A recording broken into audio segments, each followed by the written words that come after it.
नमस्कार, स्वागत है आपका सत्यहिंदी.com के खास कार्यक्रम सुनिए सच में। मैं हूं नीलू व्यास और इस प्रोग्राम के जरिए आप तक पहुंचाती हूं दिन भर की 5 बड़ी खबरों का विश्लेषण। तो चलिए शुरुआत करते हैं आज की हेडलाइन से। दूसरे चरण की वोटिंग के बाद बीजेपी ने लगाए फर्जी वोटिंग के आरोप, पुलिस ने भांजी लाठियां। उत्तराखंड बीजेपी में सिरफुटौल, प्रदेश अध्यक्ष पर लगे पार्टी विरोधी काम के आरोप। चारा घोटाले के एक और मामले में लालू दोषी करार, सीबीआई कोर्ट ने सुनाया फैसला। हिजाब पर फैसला आज भी नहीं, हाई कोर्ट में कल फिर से होगी सुनवाई। और तनाव कम हुआ, यूक्रेन सीमा से रूसी सैनिकों ने लौटना शुरू किया। शुरुआत करते हैं हमारी आज की पहली बड़ी खबर से। और कल आपने देखा कि उत्तर प्रदेश में दूसरे चरण की वोटिंग खत्म हुई, लेकिन वोटिंग खत्म होने के बाद बीजेपी ने आरोप लगाया है कि बुर्का नशीन औरतों ने फर्जी वोटिंग की है और उनकी आइडेंटिटी यानी कि उनकी पहचान बिना कराए उनकी पहचान नहीं की जा रही थी और उनसे वोट डलवाया जा रहा था। ये आरोप है बीजेपी प्रदेश महामंत्री और चुनाव प्रबंध प्रभारी, जिनका नाम है जेपीएस राठौर, और उन्होंने एक पत्र लिखा है मुख्य निर्वाचन अधिकारी को और उसमें उन्होंने कहा है कि बिना पहचान किए उन्हें वोट डालने दिया जा रहा है, फर्जी मतदान हो रहा है और प्रत्येक बूथ पर महिला पुलिसकर्मी होनी चाहिए। अब कल जब मतदान हुआ था उसके बाद शाहजहांपुर में बवाल मच गया था, क्योंकि बीजेपी के समर्थक वहां पर पहुंच गए थे, झड़प हुई और उसमें पुलिस को लाठी चार्ज भी करना पड़ा। और ये लोग बीजेपी के जो समर्थक थे वो शिकायत करने गए और चीजें हाथ से बाहर निकल गईं और झड़प हुई, जिसमें कि पुलिस को लाठी चार्ज करनी पड़ी और उस लाठी चार्ज में बीजेपी के नेताओं को भी चोट लगी है। एसपी के जो रोशन लाल वर्मा हैं उनके ऊपर भी आरोप लगा है कि वो कुछ धांधली कर रहे हैं और कई महिलाओं को भी हिरासत में लिया गया है। और ऐसे आरोप जो आए हैं जो बीजेपी के तरफ से कि ये फर्जी वोटिंग हो रही है, तो सवाल ये उठता है कि जिस चुनाव आयोग पर बीजेपी इतना विश्वास कर रही है, आज वही बीजेपी चुनाव आयोग पर सवाल करती हुई क्यों नजर आ रही है? क्योंकि ये सीधा साधा सवाल और प्रश्न चिन्ह खड़ा होता है चुनाव आयोग के ऊपर कि ये चुनाव आयोग की जो काम करने की प्रक्रिया है ये शायद ठीक नहीं है। उस पर सवाल प्रदेश जो चुनाव प्रबंध प्रभारी हैं जेपीएस राठौर, उन्होंने खड़ा किया है। तो आखिर ये बीजेपी के हार की आहट है क्या बीजेपी को ये लगने लगा है कि अब वो अपनी हार को डिफेंड कैसे करेंगे? तो उन्होंने यहाँ पर एक एक्सक्यूज ढूंढ लिया कि देखिए, जो मुसलमान इलाके हैं, 9 सीट्स हैं जहां पर 50% वोट्स मुस्लिम्स के थे और ये वही सीट्स हैं जहां पर ये पूरा बवाल भी हुआ है। तो समाजवादी पार्टी के ऊपर आरोप लगाया है बीजेपी ने। बीजेपी का ये कहना है कि फर्जी वोटिंग हो रही है। तो इसके मायने क्या समझे जाएं? इसके राजनीतिक मायने क्या यही है कि बीजेपी ऐसा लग रहा है कि हार रही है और हार के लिए वो एक एक्सक्यूज ढूंढ रही है कि कैसे वो अपनी हार को डिफेंड करेगा। तो ये जो ठीक रहा है ये चुनाव आयोग के सिर पर मान दो और कहो कि देखिए, चुनाव आयोग ने महिला पुलिसकर्मी नहीं रखी और बुर्का नशीन जो लेडीज थी वो बुर्का पहनकर और उनकी पहचान नहीं कराई गई और फिर भी वो वोट डाल रही थी। तो ये सवाल चुनाव आयोग से तो हो ही रहा है, लेकिन साथ में बीजेपी को हार की जो आहट है वो सुनाई पड़ने लगी और ऐसा लग रहा है कि बीजेपी इस चीज से तिलमिला गई है और फिर इसीलिए इस तरीके के सवाल खड़े कर रही है। आप देख रहे हैं कि किस तरीके से बीजेपी के लिए ना इस बार सांप्रदायिकता काम आ रही है। एक जो कम्युनल पोलराइजेशन होना चाहिए था, ऐसा लग रहा है कि वो भी काम नहीं कर रहा है। विकास की दवा वो भी काम नहीं कर रही है। तो लोग ऐसा लग रहा है कि अपनी गरीबी से, भुखमरी से, महामारी से परेशान नजर आ रहे हैं और बीजेपी ऐसे में बेबस हो गई है। अब देखिए, जो मंदिर, मस्जिद, हिंदू, मुसलमान, कोई भी चीज ऐसा लग रहा है कि इस यूपी के चुनाव में काम नहीं कर रही है और एक दंगा फसाद होने की देर थी तो उसमें अब फर्जी वोटिंग को लेकर यहाँ पर अच्छा खासा बवाल हो गया है। इस पर फीडबैक दीजिएगा, मैं आगे चलती हूँ। मैं बात करते हैं उत्तराखंड की। कल उत्तराखंड में चुनाव खत्म हो गया। एक ही फेज का चुनाव था और चुनाव खत्म होने के ठीक एक दिन बाद जो बीजेपी के प्रदेश अध्यक्ष है मदन कौशिक, उनके ऊपर आरोप लग रहा है कि चुनाव के दौरान उन्होंने पार्टी विरोधी गतिविधियां की थी और ये जो आरोप लगाने वाले और कोई नहीं बल्कि बीजेपी के नेता और विधायक ही हैं। और आपने ये देखा कि इतने सारे सीएम्स बदल गए, लेकिन ऐसा लग रहा है कि उत्तराखंड बीजेपी में आपसी मतभेद नहीं खत्म हुआ है। अब ये जो आरोप लगाने वाला शख्स है, ये लक्सर के बीजेपी एमएलए हैं संजय गुप्ता। इनका एक वीडियो वायरल हुआ, यानी कि उन्होंने इस वीडियो को शूट किया और उसको वायरल किया, जिसमें कि वो कह रहे हैं कि बीजेपी की हार सुनिश्चित करने के लिए मदन कौशिक ने जो विपक्ष के उम्मीदवार हैं उनका समर्थन किया। उन्होंने कहा वो बीएसपी का समर्थन कर रहे थे। और ये खबरों के बारे में, इस तरीके की जो खबर आ रही है, संजय गुप्ता ने जेपी नड्डा को भी कही थी, पार्टी आला कमान को बताया था, लेकिन उस समय कांग्रेस के अंदर फूट की खबरें बाहर आ रही थी, तो उस समय उस चीज को दबा दिया गया। लेकिन अब वो चुनाव खत्म होने का इंतजार कर रहे थे और संजय गुप्ता का ये वीडियो जो वायरल हुआ है वो एक तरीके का संकेत है कि ऐसा लग रहा है कि चुनाव नतीजे आने के पहले ही बीजेपी ने अपनी हार मान ली है। तो जो गुटबाजी के आरोप कांग्रेस पर लग रहे थे, उसी समय बीजेपी ये कहती थी कि देखिए कांग्रेस में गुटबाजी है और कांग्रेस में अलग अलग कैंप्स हैं। तो आज ये चीज बीजेपी के अंदर भी साबित हो गई और उसे साबित करने वाला और कोई नहीं, मीडिया नहीं कह रहा है, बल्कि खुद उनके एमएलए संजय गुप्ता इस बात का आरोप लगा रहे हैं। अब सवाल ये उठता है कि सजा किसके खिलाफ ली जाएगी? मदन कौशिक के खिलाफ ली जाएगी या फिर संजय गुप्ता के ऊपर ली जाएगी? और किसी के खिलाफ भी एक्शन होगा। लेकिन एक बात तो तय है कि बीजेपी के लिए चीजें आसान उत्तराखंड में नहीं है और ये आपसी गुटबाजी की वजह से ही, और वहां पे के लोगों का मानना है कि जो प्रदेश अध्यक्ष है वो अपनी सत्ता चलाते थे, विधायक बिल्कुल कंफ्यूज थे, उनको समझ में नहीं आ रहा था कि वो किसके ऑर्डर्स ले। तो ऐसे में बीजेपी अलग थलग पड़ गई है। तो अब क्या बीजेपी को उत्तराखंड की सत्ता से हाथ गंवाना पड़ेगा? इस पर सोचिएगा। लेकिन ये जिस तरीके का ये वीडियो वायरल हुआ है और जिस तरीके के आरोप मदन कौशिक पर लग रहे हैं, ऐसा लग रहा है कि बीजेपी चुनाव नतीजे आने के बाद ही पहले ही हार गई है उत्तराखंड में। फीडबैक दीजिएगा, मैं आगे चलती हूँ।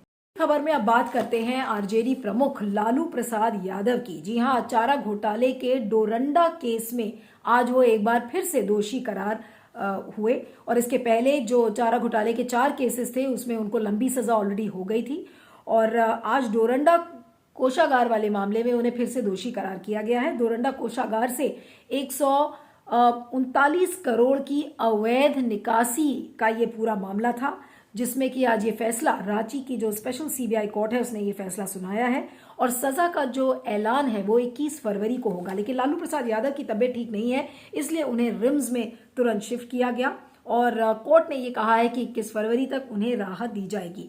लेकिन अब सवाल ये उठता है कि अगर 3 साल से कम की सजा उन्हें सुनाई जाएगी तो फिर लोअर कोर्ट उन्हें जमानत दे सकता है। लेकिन लोअर कोर्ट का अगर आप ट्रैक रिकॉर्ड देखें तो अभी तक लोअर कोर्ट ने इसके पहले के जितने भी मामले थे तो उसमें उन्हें 3 साल से ज्यादा की सजा सुनाई है और एक बहुत लंबे अरसे वो जेल में रहे हैं।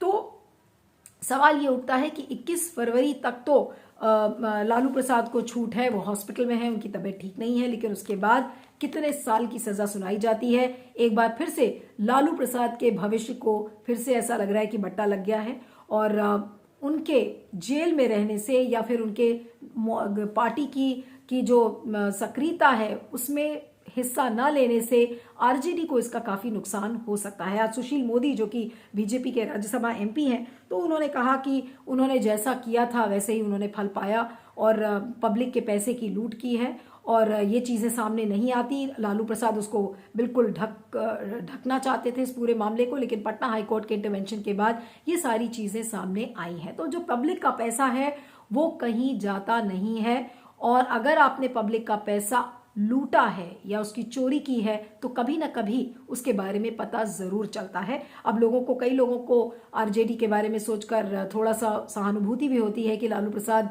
काफी एज के हो चुके हैं और पार्टी की अगुवाई वो अभी नहीं कर पा रहे हैं और सारी जो बागडोर है वो इस समय तेजस्वी यादव के हाथ में है।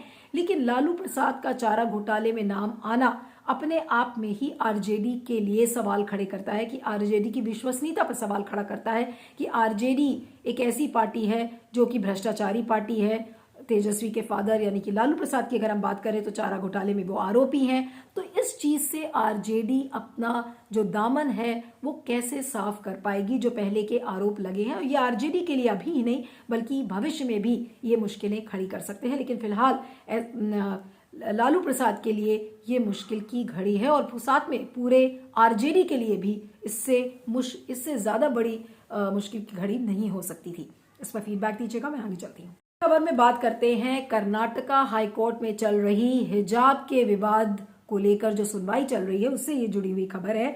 आज कर्नाटका हाई कोर्ट ने जो हियरिंग्स थी यानी कि सुनवाई को कंक्लूड कर दिया है, यानी कि याचिकाकर्ता जो कह रहे थे और उनके वकीलों को जो कहना था उनकी बातें इस कोर्ट ने सुन ली है। कल ये सुनवाई फिर से जारी रहेगी 2:30 बजे से। और आज भी जो याचिकाकर्ताओं के वकील है देवदत्त कामत, उन्होंने कहा कि जो संविधान है वो एक सकारात्मक धर्मनिरपेक्षता में विश्वास रखता है और न कि नकारात्मक धर्मनिरपेक्षता यानी कि नेगेटिव सेक्युलरिज्म जैसे कि टर्किश कॉन्स्टिट्यूशन का है। जो टर्किश सेक्युलरिज्म की बात देवदत्त कामत ने कही कि जो हमारे देश का जो संविधान है वो पॉजिटिव सेक्युलरिज्म में बिलीव करता है। और कल भी उन्होंने इस बात को कहा था कि if core religious practices harm और offend the public order then it can be regulated, लेकिन इसके लिए लॉ कहाँ है। देवदत्त कामत ने कहा था कि इसके लिए लॉ कहाँ है कि आप अपने सिर को हिजाब से नहीं ढक सकते हैं। तो ये पूरा जो हिजाब को लेकर ये एक अजीब सा बवाल इस समय शुरू हो गया है कि अगर आप घूंघट पहन सकते हैं, आप पल्लू सिर को पल्लू से ढक सकते हैं, तो आप हिजाब क्यों नहीं पहन सकते। लेकिन कर्नाटका सरकार का एक ऑर्डर कि देखिए आप हेड स्कार्फ नहीं पहन सकते, हिजाब नहीं पहन सकते, चाहे अगर आप स्कूल में हैं, क्योंकि वो स्कूल यूनिफॉर्म का हिस्सा नहीं है, बल्कि मुसलमानों का कहना है कि वो एक रिलीजियस डॉक्ट्रिन एक गारमेंट माना जाता है और वो एक मुस्लिम आइडेंटिटी का प्रतीक है। और कुरान ये कहती है कि हिजाब पहनना आपका धर्म है। ये सारी बातों के बीच में ये पूरा विवाद चल रहा है, लेकिन एक ऐसे समय में ये विवाद खड़ा हुआ है जब सब 5 राज्यों में चुनाव है और वहां पर चुनाव में इस मुद्दे को ध्रुवीकरण के नजरिए से देखा जा रहा है। तो अब ये देखना होगा कि ये हिजाब का विवाद कितने दिन जिंदा रखा जाता है। 2 चरण यूपी के चुनाव के खत्म हो गए हैं। यूपी में ही बार बार ध्रुवीकरण की बातें की जाती हैं कि यूपी का चुनाव आप बिना हिंदू मुसलमान किए नहीं कर सकते हैं। तो हिजाब का जो पूरा विवाद है वो इसीलिए शायद जिंदा रखा जा रहा है ताकि कुछ ना कुछ वो असर यूपी के चुनाव में डाल सके। इसके पहले मंदिर था, मस्जिद था, शमशान, कब्रिस्तान, शाहीन बाग का करंट, ये तमाम चीजें बीजेपी बार बार लेकर आती थी, लेकिन इस बार ये ऐसा लग रहा है कि बीजेपी का ये जो हथकंडा है ये यूपी के चुनाव में काम नहीं कर रहा है और इसीलिए क्षेत्र बदल गया है, नाम बदल गया है। यानी कि कर्नाटका में हिजाब की कंट्रोवर्सी पैदा हुई है और इसको लेकर अब कोर्ट क्या कहता है, इसको लेकर सुनवाई पे सबकी आंखें निगाह गड़ी होंगी। लेकिन ऐसा लगता है कि इस हिजाब के विवाद को जिंदा रखने की जानबूझकर कोशिश की जा रही है ताकि यूपी के चुनाव पर इसका खासा असर पड़ सके। इस पर फीडबैक दीजिएगा, मैं आगे चलती हूँ। खबर में बात करते हैं अंतरराष्ट्रीय खबर की और जो यूक्रेन में जो क्राइसिस चल रही थी उसकी बात करते हैं। आज रशिया की जो डिफेंस मिनिस्ट्री है यानी कि रक्षा मंत्रालय, तो उन्होंने कहा कि वो अपने ट्रूप्स को यानी कि अपने सैन्य बलों को वो वापस लेंगे यूक्रेन के बॉर्डर से। हालांकि कितने ट्रूप्स वापस आएंगे, कितने सैनिक वापस आएंगे, इसको लेकर कोई क्लैरिटी नहीं है, लेकिन ये बताया जा रहा है कि लगभग 60% जो रशिया का जो सैनिक बल था वो वहीं पर यूक्रेनियन बॉर्डर पर तैनात था। और ये तब था क्योंकि अभी कुछ दिन पहले ही खबर आई थी, जो अमेरिका की जो इंटेलिजेंस एजेंसीज है वो ये कह रही थी कि रशिया एक बड़े इन्वेजन की तैयारी कर रहा है यूक्रेन पर और यूक्रेन को हासिल करने के लिए। तो ये सारी बातें उसको लेकर थी, लेकिन आज जो सैन्य बलों की वापसी की बात कही है उससे ऐसा लगता है कि थोड़ा तनाव कम हो गया है, क्योंकि लग रहा था कि बिल्कुल एक युद्ध की स्थिति आ जाएगी और उसको देखते हुए आज रशिया ने इस बात का अनाउंसमेंट किया है।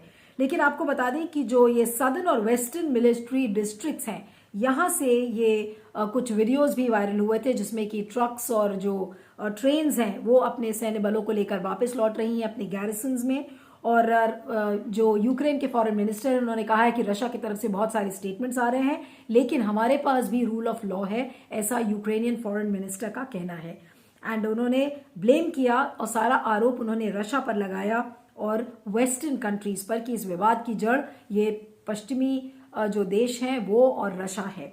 और आज रशियन पार्लियामेंट में इसको लेकर वोटिंग भी हुई है और ये अपील की गई है इस वोट में कि रशिया जो है ईस्टर्न यूक्रेन की स्वायत्तता को रिकॉग्नाइज करे। लेकिन सवाल ये उठता है कि ये एक अजीब सी जियोपॉलिटिकल स्थिति जो यूक्रेन के जरिए बन रही है, लोग ये कह रहे थे कि रशिया इसमें इन्वेड करेगा यूक्रेन में, तो ये असली लड़ाई क्या वाकई में यूक्रेन है? बहुत सारे लोग ये कहते हैं कि असली लड़ाई यूक्रेन नहीं है, बल्कि जो असली लड़ाई है वो Canada, Australia, France, Brussels, England, Germany यानी कि जो यूरोपियन देश हैं उनसे ये लड़ाई है, यानी कि रशिया बनाम जो यूरोपियन कंट्रीज हैं। बिल्कुल एक दो नए पोल्स यहाँ पर खड़े हो रहे हैं, लेकिन इस बीच में जिसकी किरकिरी हुई है वो है जो बाइडेन। और यूएस इंटेलिजेंस एजेंसीज ने कहा था कि देखिए उनके पास यूएस इंटेलिजेंस एजेंसीज के जरिए खबर है कि रशिया इन्वेड करेगा, तो वो खबरें गलत साबित हुई हैं और रशिया ने एक बार ये दिखाया कि जो खबरें वहां से आ रही थी वो गलत है और यूएस इंटेलिजेंस एजेंसीज को ही एक तरीके से गलत करार किया है। तो ये एक तरीके से रशिया की जो एक स्टेट्समैनशिप आप कह लें, या फिर जो उनकी एक जियोपॉलिटिकल वॉर चल रही है उसको लेकर सैंक्शंस लगाने की बात कही जा रही थी इसके पहले, तो वो सारी चीज़ों के परिप्रेक्ष्य में अगर आप ये देखें तो कुल मिलाकर तनाव यूक्रेनियन बॉर्डर पर कम हुआ है, लेकिन जो स्थिति है वो अभी जस की तस है, बहुत ज़्यादा उसमें कोई सुधार नहीं हुआ है। और आपको बता दें कि जो ये मिन्स्क एग्रीमेंट 2015 में साइन हुआ था, तो ये जो वोटिंग आज रशियन पार्लियामेंट में हुई है, तो अगर उसको लेकर कोई ऐसा फैसला आता है तो हो सकता है कि ये जो मिन्स्क एग्रीमेंट साइन हुआ था तो उस पर भी कुछ सबकी निगाहें टिकी होंगी कि क्या होगा उसका और रशिया उसके साथ क्या करेगा। तो बहरहाल एक तनाव खत्म हुआ है, लेकिन पूरी तरह से ये संकट अभी टला नहीं है, चाहे वो रशिया के लिए हो या फिर यूरोप के लिए हो। दोनों तरफ दो बड़ी बड़ी पोलर स्थिति बन गई है और उस पर सबकी निगाहें टिकी होंगी। आज बहरहाल रशियन जो करेंसी है रूबल, उसके जो स्टॉक्स में जो प्राइसेस थे वो बढ़े हैं, उसने गेन किया है, लेकिन स्थिति अभी बहुत ज़्यादा कुछ स्टेबलाइज नहीं दिख रही है। सुनिए सच की 5 बड़ी खबरों में इतना ही। आप मुझे ट्विटर पर फॉलो कर सकते हैं, मेरा ट्विटर हैंडल है @neelu317। आप देखते रहिएगा, सुनिए सच और बने रहिएगा सत्य हिंदी पर। Thank you so much. सत्य हिंदी का ऐप डाउनलोड करें गूगल प्ले स्टोर पर।